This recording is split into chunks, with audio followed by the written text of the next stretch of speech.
Baik, Assalamualaikum warahmatullahi wabarakatuh. Waalaikumsalam Waalaikumsalam warahmatullahi warahmatullahi wabarakatuh. Nah, selamat sore teman-teman semua. Kami dari kelompok 2 akan menguraikan apa itu profesionalisme ASN dalam World of Government. Sebelum kami mengulas lebih jauh tentang profesionalisme dalam WOG, ada baiknya kami memperkenalkan diri terlebih dahulu. Sebelumnya, saya persilahkan kepada Ibu Dini untuk memperkenalkan diri. Oke, terima kasih. Perkenalkan, nama saya Dini Oktarina Fitriani. Saya NDH 11, ditempatkan di SMP Negeri 47 Bandung sebagai guru bahasa Indonesia. Ya, selanjutnya kepada Ibu Galih. Selamat sore, saya Galih Widi Astuti, NDH 15, dan saya ditempatkan di SMPN 46 Bandung sebagai guru bahasa Indonesia. Ya, terima kasih. Selanjutnya kepada Bapak Irfan. Nama saya Irfan Maulana, NDH 18, ditempatkan di SDN 243 Cicabe sebagai guru PJOK. Selanjutnya kepada Ibu Hidaina. Baik, Assalamualaikum warahmatullahi wabarakatuh. Saya Hidayana Farhani, NDH 17, ditempatkan di SMP 39 Kota Bandung, guru bahasa Indonesia. Ya, dan yang terakhir izinkan saya memperkenalkan diri. Nama saya Elistina Maria Pane, saya NDH 13, saya penempatan di SMP Negeri 14 Kota Bandung. Baiklah, langsung saja kita mulai acara kita pada saat ini, yaitu tentang profesionalisme seorang aparatur sipil negara dalam World of Government. Sebelumnya, kita belum banyak tahu tentang apa itu World of Government dan apa saja profesionalisme seorang aparatur sipil negara. Nah, sebelum itu, World of Government itu adalah sebuah sinergi, kerjasama, kolaborasi antar instansi, antar lembaga untuk menciptakan layanan publik yang lebih baik. Nah, berkaitan dengan layanan publik, ada satu layanan publik yang cukup menarik dan cukup hangat dibicarakan pada saat ini dan sudah terjadi pada awal bulan lalu, awal bulan Juli, yaitu tentang PPDB. Nah, saya ingin tanya kepada Bapak Ibu sekalian, sebetulnya PPDB itu apa sih? Coba mungkin Pak Irfan, apakah bisa memberikan penjelasan, Pak? Ya, sedikit ya dari saya tentang PPDB. Pemerintah melalui Kemendikbud telah membuat peraturan untuk penerimaan siswa baru di setiap daerah yang melalui PPDB, penerimaan peserta didik baru. Sebelumnya, pada tahun lalu ada PPDB online dimulai ya. Sebelum-sebelumnya melalui secara langsung. Namun kali ini ada beberapa hal persyaratan yang baru seperti persyaratan dari umur. Di jenjang TKA misalnya minimal 4 tahun, maksimal 5 tahun. Di TKB ada usia minimal 5 tahun dan maksimal 6 tahun. Sedangkan di di jenjang SD 7 tahun. Lalu timbul pertanyaan, di tingkat sekolah apa PPDB dapat digunakan? PPDB itu bisa digunakan di semua jenjang ya, dari mulai TK, SD, SMP, SMA, ataupun SMK. Dan mengapa harus PPDB? PPDB itu merupakan sistem yang sudah diatur oleh Permendikbud nomor 51 tahun 2018 dan disempurnakan dalam Permendikbud nomor 44 tahun 2019, sehingga harus dilaksanakan oleh seluruh panitia penerimaan siswa baru di setiap sekolah. Ini dimaksudkan untuk melakukan efisiensi pembiayaan dan mengurangi resiko terjadinya KKN, jalur orang dalam itu ya. Di PPDB tersebut ada jalur apa aja? Terdapat 4 jalur untuk penerimaan PPDB. Yang pertama ada jalur zonasi. Jalur zonasi itu penerimaan peserta didik berdasarkan radius jarak tempat tinggal calon peserta didik dengan sekolah yang dituju sesuai dengan zonanya masing-masing. Dan yang kedua ada jalur perpindahan orang tua atau wali. Kuota PPDB 2021 ini untuk jalur tersebut adalah maksimal 5% dari daya tampung sekolah. Bagaimana dibuktikan dengan surat pindah atau surat tugas dari orang tua dan wali yang bersangkutan. Dan yang ketiga ada jalur afirmasi. Diperuntukkan bagi calon peserta didik yang berasal dari keluarga ekonomi tidak mampu atau rawan melanjutkan pendidikan, dan juga kepada calon peserta didik yang berkebutuhan khusus. Dan yang terakhir ada jalur prestasi. ditentukan berdasarkan untuk yang ke SMP itu berdasarkan nilai rapor kelas 4, 5, dan 6 semester 1. Dan untuk PPDB ini meliputi sebesar 18% untuk jalur prestasi akademik dan 5% untuk jalur prestasi non-akademik. Ya, mungkin sedikit aja dari saya. Saya kembalikan lagi kepada Bu Baiklah, ternyata moderator. PPDB itu adalah sebuah sistem penerimaan siswa baru setiap tahunnya ya Pak ya. Nah, Iya, yang saya betul ingin sekali. tanyakan, kalau boleh tahu, secara umum PPDB itu ada tidak perbedaannya Pak dari dulu dengan sekarang? Ya, ada, Bu. Kalau boleh Kalau tahu apa? zaman dulu itu PPDB melalui langsung ya, orang tua datang ke sekolah beserta anaknya melalui dengan berbagai persyaratan. Kalau sekarang itu mungkin dipermudah dengan adanya jalur online. Jalur online ya Pak ya. Berarti itu Mm-mm. satu buah inovasi pelayanan publik yang Ya, betul sekali. dilakukan oleh pemerintah kan ya. Nah, terkait dengan PPDB dengan sistem pelayanan publik, saya ingin tanya nih kepada Ibu Hida, apa sih kaitannya PPDB itu dengan Wall of Government, Bu? Ya, baik. Terima kasih kepada saudara moderator yang telah memberikan kepada saya kesempatan untuk berbicara. Tadi kan sudah dijelaskan terkait pengertian dari PPDB. Nah, di sini saya mengambil satu tagline tentang pelayanan PPDB di tahun 2021, khususnya di Jawa Barat ini, yaitu digitalisasi, inovasi, dan kolaborasi. Jadi sudah dijelaskan ya, digitalisasi dan inovasi itu karena saat ini pelayanannya itu secara online. Nah, kaitannya dengan Wall of Government itu ada di kolaborasinya. Ya, karena kolaborasi merupakan salah satu. Kolaborasinya seperti apa tuh, Bu? Ya, jadi kolaborasi itu Dinas Pendidikan bekerja sama dengan lembaga-lembaga lain untuk meningkatkan optimalisasi dari pelayanan PPDB itu sendiri. Ya, jadi pada saat pelaksanaannya, Dinas Pendidikan bekerja sama. Contohnya pada jalur afirmasi, tadi sudah dijelaskan ya beberapa jalur PPDB. Nah, di jalur afirmasi itu, Dinas Pendidikan bekerja sama dengan Dinas Sosial, ya, terkait dengan pengambilan data keluarga tidak mampu. Jadi meminimalisir kemungkinan adanya keluarga yang mengaku-ngaku tidak mampu agar bisa masuk ke sekolah yang diinginkannya.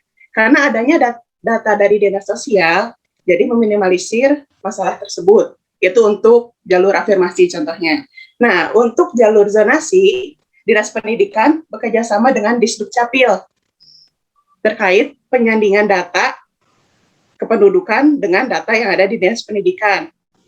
Dari penentuan titik koordinat, kakak, dan domisili dari siswa itu sendiri.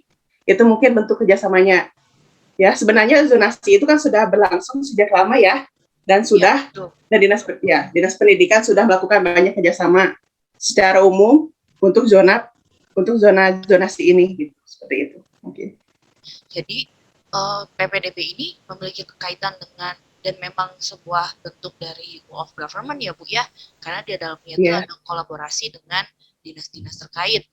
Tadi itu Ibu menyebutkan Dinas Pendidikan dengan Dinas Disdukcapil, Pencatatan Sipil, atau mungkin juga bisa dengan Dinas Sosial mungkin ya Bu ya, karena untuk menentukan daerah-daerah mana saja siswa yang memang membutuhkan pendidikan, mungkin seperti itu. Baiklah. Nah, lalu sistem pendaftarannya kalau boleh tahu untuk sekarang ini seperti apa ya Bu? Apakah ada bentuk pelayanan publik yang lain, misalnya dari Dinas Pendidikan tersendiri terkait dengan pelayanan publik ini, pelayanan PPDB? Paling secara online ya, moderator. Jadi semuanya sudah terlink kepada dinas-dinas lainnya, jadi otomatis akan muncul datanya ketika menuliskan nama dan nomor kakaknya itu paling. Jadi tidak mengisi mengisi formulir seperti zaman dulu waktu kita sekolah ya Bu ya, kita bawa meminimalisir kecurangan-kecurangan yang ya betul-betul meminimalisir kecurangan-kecurangan yang terjadi. Nah, saya ingin tanya nih kepada Ibu Gali dan Ibu Dini, kalau tadi PPDB itu sebagai salah satu bentuk dari Wall of Government, berarti itu adalah best practice-nya ya Bu ya, adalah keunggulan terbaik ataupun salah satu praktik terbaik dari pelayanan publik dalam bidang pendidikan. Mungkin seperti itu ya Bu ya, bisa dikatakan. Nah, Kalau begitu, apa kaitannya antara ASN, karena kebanyakan guru-guru di negeri itu adalah pegawai negeri sipil. Nah, pasti di situ terdapat kode etiknya atau lebih kepada bagaimana melayani masyarakat atau melayani siswa. Nah, terkaitannya dengan profesionalisme ASN sebagai pemersatu dan perekat bangsa itu bagaimana menurut Ibu Dini deh, saya ingin tanya. Oke, terima kasih ya Ibu Moderator. Jadi keterkaitan PPDB dengan profesionalisme ASN sebagai perekat dan pemersatu bangsa itu, kita lihat dulu nih, ASN pemersatu bangsa itu ASN yang seperti apa? Nah, ternyata ASN yang menjadi pemersatu bangsa itu merupakan ASN yang memiliki jiwa nasionalisme dan wawasan kebangsaan yang kuat, memiliki kesadaran sebagai menjaga kedaulatan negara, menjadi perekat bangsa dan mengupayakan situasi damai di seluruh wilayah Indonesia, serta menjaga keutuhan NKRI. Nah, caranya itu bagaimana? Caranya itu dengan yang pertama, kita itu sebagai ASN harus bersikap netral dan adil. Nah, contohnya itu ketika PPDB itu, ketika pendaftaran, semua siswa itu kan sudah diatur oleh sistem, dan sistemnya itu sangat transparan. Nah, ASN itu harus bersikap adil, terutama pada saat sistem itu sudah ditutup nih, misalnya. Nah, di situ akan ada misalnya anak-anak titipan kayak gitu. Nah, sebagai ASN yang baik itu kita harus bersikap adil gitu untuk tidak menerima anak-anak yang seperti itu gitu, yang dititip-titip setelah sistem itu ditutup. Lalu yang kedua, ASN yang mengayomi kepentingan kelompok minoritas dan tidak diskriminatif. Di sini tuh ASN itu membantu siswa dan orang tuanya yang mengalami kesulitan dalam pendaftaran PPDB online.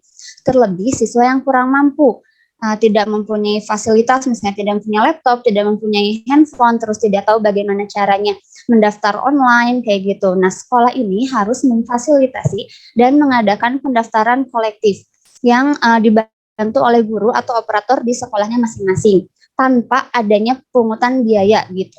Jadi meskipun dilakukan oleh sekolah secara kolektif, tapi orang tua siswa ini tidak dimintai biaya sedikit pun. Lalu yang ketiga, itu ASN yang menjadi figur teladan di lingkungan masyarakat. Seperti apa sih? Yang pertama, ASN yang bekerja tanpa pamrih, selalu siap menjawab pertanyaan siswa dan orang tua. Biasanya ketika musim PPDB ini, guru atau operator itu banyak sekali ya seperti diteror mungkin oleh orang tua siswa, nanyain anak saya udah masuk belum, atau ada data yang kurang atau tidak nih dari sekolah tujuannya. Nah, sebagai ASN yang baik itu kita harus bekerja tanpa pamrih. Kita jawab semua pertanyaan-pertanyaan dari orang tua ini agar mereka merasa mendapatkan kejelasan. Lalu yang kedua itu kita juga harus bisa mengesampingkan kepentingan pribadi untuk fokus mendaftarkan siswa secara online gitu, karena kan PPDB ini dibuka jam 8 pagi, ditutup jam 8 malam, kita ini harus fokus gitu, takutnya nanti ada persyaratan-persyaratan yang kurang atau ada pengumuman apapun gitu, agar kita bisa segera menindaklanjutinya. Lalu yang ketiga itu kalau ada masalah nih, misalnya ada masalah dari sekolah tujuan, sebagai ASN yang baik itu kita berusaha untuk menyelesaikannya dengan cara misalnya menelpon operator di sekolah tujuan atau kita sendiri yang mendatangi sekolah tersebut. Mungkin menurut saya seperti itu, Ibu. Oh, jadi seorang ASN juga memang dituntut untuk melayani dalam PPDB ini ya, terutama guru. Ya. Kalau menurut Ibu Gali, apa sih Bu keterkaitannya profesionalisme ASN sebagai perekat dan pemersatu bangsa dengan PPDB? Memangnya ada hubungannya atau enggak ya Bu? Baik, terima kasih untuk moderator dan juga untuk penjelasannya dari Ibu Dini, sangat luar biasa sekali dan sangat lengkap ya. Kemudian saya akan menambahkan secara umumnya ya, keterkaitan antara PPDB khususnya pada sistem zonasi dengan fungsi ASN sebagai perekat dan pemersatu bangsa. Nah, seperti yang kita tahu ya, dalam pembukaan UUD 1945 pada alinea keempat ada diksi bahwa bangsa Indonesia melindungi segenap bangsa Indonesia dan juga seluruh tumpah darah Indonesia dan mencerdaskan kehidupan bangsa dan ikut melaksanakan ketertiban dunia. Nah, yang kita garis bawahi adalah pada melindungi segenap bangsa Indonesia dan mencerdaskan kehidupan bangsa. Nah, adanya PPDB ini pada sistem zonasi merupakan satu bentuk upaya yang dilakukan oleh pemerintah dalam melaksanakan tujuan dari pemerintah tersebut yang tertuang pada pembukaan UUD 1945 tersebut. Nah, PPDB Zonasi ini juga merupakan satu bentuk dari pelaksanaan UUD 1945 pasal 31 ayat 1 yang menyatakan bahwa setiap warga negara berhak mendapatkan pendidikan. Artinya di sini ada upaya keadilan kepada warga negara, kepada para peserta didik baru, dan juga pada pemerataan mutu pendidikan yang diciptakan oleh pemerintah. Kemudian pelaksanaan sistem PPDB, sistem zonasi ini juga tadi seperti yang sudah disinggung oleh Ibu Dini juga menekankan pada aspek transparansi, akuntabilitas dan juga non-diskriminatif. Hal ini pula lah yang juga menunjukkan bahwa pelaksanaan sistem zonasi pada PPDB ini juga telah berupaya sedemikian rupa dalam perwujudan implementasi nilai persatuan, kemudian juga nilai keadilan sosial bagi seluruh rakyat di Indonesia. Di samping itu juga ada implementasi pada sila keempat Pancasila, yaitu pada pelaksanaan penetapan wilayah zonasi, di mana pemerintah daerah itu melakukan musyawarah terlebih dahulu dengan kelompok kerja kepala sekolah dalam hal penetapan batas-batas wilayah. Dan bagi sekolah yang berada di perbatasan antar provinsi atau kabupaten kota, penetapan batas wilayah yang tersebut dilakukan berdasarkan hasil kerjasama dan musyawarah antar pemerintah daerah. Nah, secara khusus bagi ASN yang berprofesi sebagai guru seperti kami ini, ada dalam hal layanan mutu pendidikan ya. Artinya melalui PPDB ini juga ada upaya yang dilakukan oleh para guru dalam hal menjamin pemerataan mutu pendidikan yang juga kedepannya nanti akan didukung dengan pemerataan ketersediaan sarana dan prasarana seperti itu. Jadi PPDB ini itu apa ya, terkait semua ya Bu dengan profesionalisme seorang ASN, tidak hanya ASN tapi lebih spesifik juga kepada guru mungkin gitu ya. Nah kemarin saya juga sempat melihat bahwa ada satu pintu sebetulnya pemerintah itu membuka sistem pendaftaran siswa baru, yaitu secara online tadi yang Pak Irfan dengan Bu Hida sebutkan, yaitu dengan membuat sebuah situs pendaftaran online. Nah, saya lihat di situ memang terasa sekali pelayanan publiknya atau wall of government-nya di situ. Karena kita di situ saya lihat di website-nya itu, kalau tidak salah saya ngambil contoh dari Kota Bandung saja, ppdb.bandung.go.id. Di situ saya bisa lihat, bukan siswa tapi daerah-daerah mana saja atau sekolah-sekolah mana saja yang masuk ke daerah zona A, zona B, zona C gitu. Dan saya pikir, untuk menentukan zona itu ternyata pemerintah atau dinas pendidikan juga bekerja sama dengan dinas sosial gitu untuk menentukan daerah-daerah mana saja yang memang membutuhkan pendidikan gitu, sehingga masyarakat juga tidak bingung dalam mendaftarkan siswanya untuk sekolah. Mungkin seperti itu ya Bapak Ibu ya. Ya, betul Bu. Betul ya. Baiklah, kalau begitu apa sih upaya pemerintah sebetulnya untuk peningkatan kualitas pelayanan publik dalam hal pendidikan ini, dalam hal penerimaan siswa baru? Mungkin ada yang mau menambahkan antara Ibu Hida, Bu Gali, Bu Dini, atau Pak Irfan? Kembali lagi moderator ya, tadi kan sudah mulai memanfaatkan digitalisasi, selalu mengembangkan inovasi, dan mempererat kolaborasi. Karena kan intinya itu tujuan dari setiap lembaga itu kan pasti mengacu kepada kepentingan bangsa Indonesia gitu. Jadi pasti selalu memberikan inovasi-inovasi gitu, dan kerjasama yang baik. Dan dalam pelaksanaan PPDB itu juga ternyata nilai-nilai profesionalisme seorang ASN juga masuk ya Ibu Dini dan Bu Gali ya. Tadi tidak diskriminatif, tidak, apalagi kalau boleh tahu Bu? Harus transparan. Oh ya, transparan, lalu dan juga akuntabel mungkin ya Bu ya. Sehingga pelayanan publik atau kualitas PPDB ini dapat terlaksana atau dapat diterima masyarakat dengan maksimal. Mungkin ada satu pesan dari Bapak Ibu sekalian terkait dengan pelayanan atau profesionalisme ASN dalam wall of government. Mungkin Ibu Gali? Oke, baik. Untuk pelaksanaan wall of government dalam bidang pendidikan ya secara khusus dapat kita manfaatkan secara positif. Seperti halnya yang tadi kita bahas bersama-sama mengenai PPDB ini. Adanya kerjasama antar lembaga juga sangat membantu dalam mewujudkan upaya keadilan dan pemerataan pendidikan di Indonesia ya. kaitannya dengan fungsi ASN sebagai perekat dan pemersatu bangsa ini adalah pada penerapan nilai-nilai kebangsaannya pada Pancasila maupun UUD seperti itu. Baiklah, berarti apa ya? Memang PPDB ini sudah menjadi ikon atau best practice-nya dari World of Government penerapan World of Government dalam bidang pendidikan. Saya rasa pembahasan kami tentang bagaimana profesionalisme seorang ASN dalam sebagai perekat dan pemersatu bangsa dalam World of Government. Terima kasih Bapak Ibu sekalian atas waktunya. Mudah-mudahan Bapak Ibu sekalian dalam keadaan yang sehat dan semangat dalam menjalankan profesionalisme sebagai ASN. Terima kasih Bapak Ibu. Assalamualaikum warahmatullahi wabarakatuh. Alhamdulillah. Waalaikumsalam.